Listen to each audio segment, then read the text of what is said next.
Quelles sont les différences entre le numéro SIREN et le numéro SIRET pour l'activité de location meublée? Le numéro SIREN identifie l'activité en elle-même, alors que les numéros SIRET identifient les appartements. Donc si vous avez 5 appartements en activité de location meublée, vous aurez un seul numéro SIREN et vous aurez 5 numéros SIRET.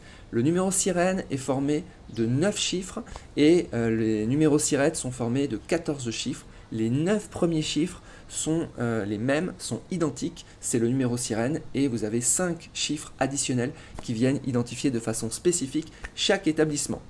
Pour obtenir votre numéro SIREN, vous aurez tous les détails sur le site topdéclaration.com, sur la page dédiée au formulaire. Vous pouvez remplir donc le formulaire P0I directement en ligne sur le site de l'INPI.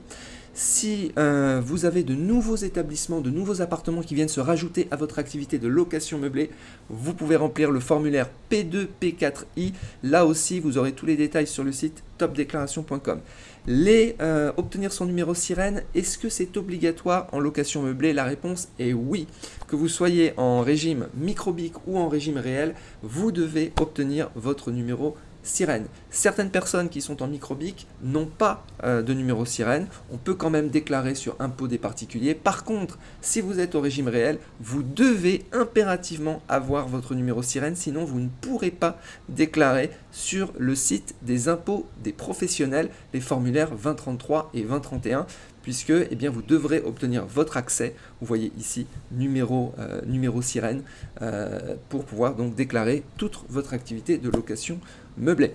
Je vous rappelle que vous pouvez déclarer vous-même votre activité de location meublée. Vous n'avez pas besoin de comptable, vous n'avez pas besoin d'abonnement, vous n'avez pas besoin de souscription. Sur topdéclaration.com, vous avez une formation en ligne avec un fichier Excel qui vous permet de déclarer toute votre activité, que vous ayez un seul appartement ou bien plusieurs appartements. Si vous avez plusieurs appartements, vous pouvez prendre le fichier multi-appartement qui se retrouve dans la partie assistance.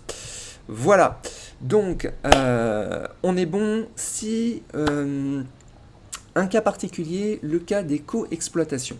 Si jamais vous avez un appartement que vous détenez en pleine propriété et que vous louez en meublé, vous aurez un numéro SIREN. Mais si à côté de ça, vous avez un appartement que vous détenez avec votre ami, votre compagne, et qui est géré en co-exploitation, vous aurez aussi un numéro SIREN différent. Et dans ce cas, vous aurez donc 2 numéros SIREN, donc 2 déclarations à faire sur impôt des professionnels.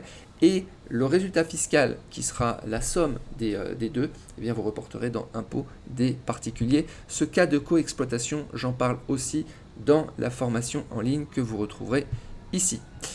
Voilà, déclaration LMNP. Voilà les amis, je vous souhaite une excellente journée et je vous dis à bientôt.